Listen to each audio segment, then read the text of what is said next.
Hi everyone, welcome. Today we're going to be taking a look at two very similar 1/4 inch drive ratchets.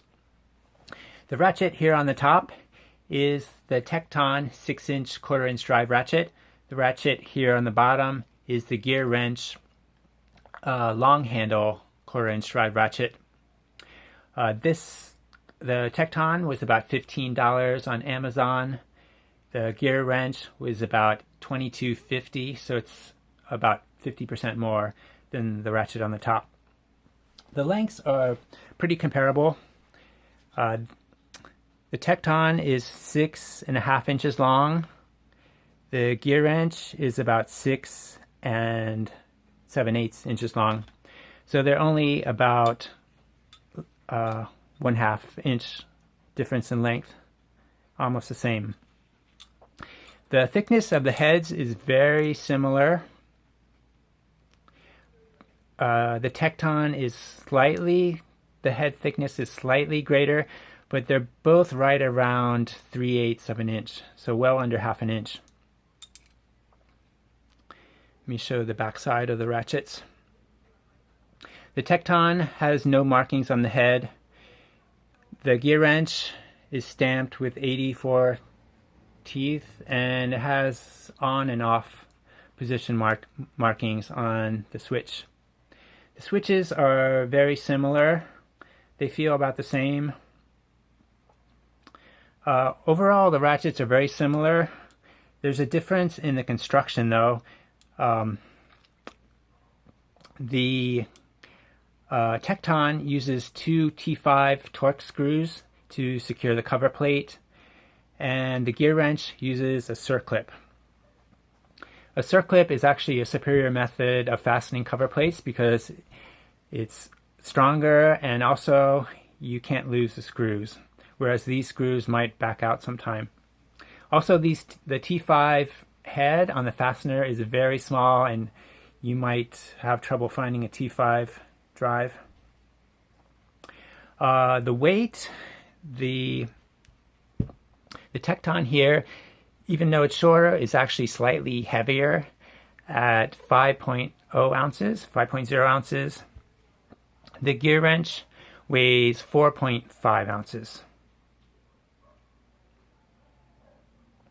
I suspect the manufacturer of these two ratchets is actually the same manufacturer, just by looking closely at the drive tang or the anvil, whatever you want to call it. They look almost identical in machining, so my suspicion is that these were made at the same factory. So let me come back in a minute and I'll show you the interior mechanism of the ratchets. Okay, so here we have the two ratchets disassembled. On the top is the Tekton, and on the bottom is the GearWrench. So they're very similar with some differences. The cover plate on the Tekton is dramatically thicker than the cover plate on the GearWrench. It's probably like 6 times thicker.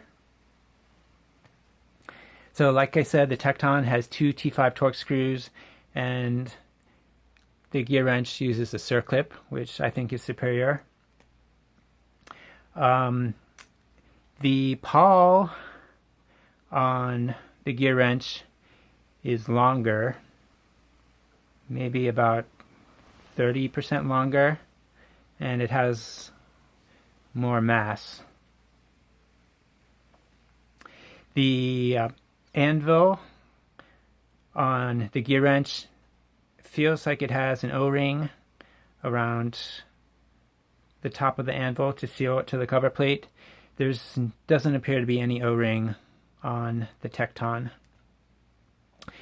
The plunger and spring on the Tekton here is loose.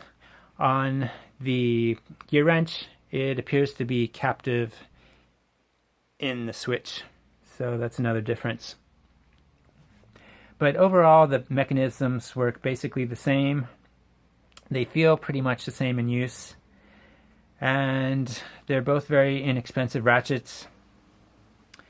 If you ever do take these apart and reassemble them, you're going to want to use very light oil. I'm probably going to use fluid film to lubricate them because fluid film is pretty low viscosity and it will totally inhibit any form of corrosion. If you use a thick grease with these fine tooth ratchets, the thick grease can cause the pawl to slip on the gear head. So you want to use a very light oil when you're reassembling. I'd like to make one final point. These T5 Torx screws in the Tekton are so small that they'd be very easy to strip out if you over torque them. So that's another disadvantage of the Torx screws versus the circlip in the GearWrench. Okay, thank you for watching and have a nice day. Bye.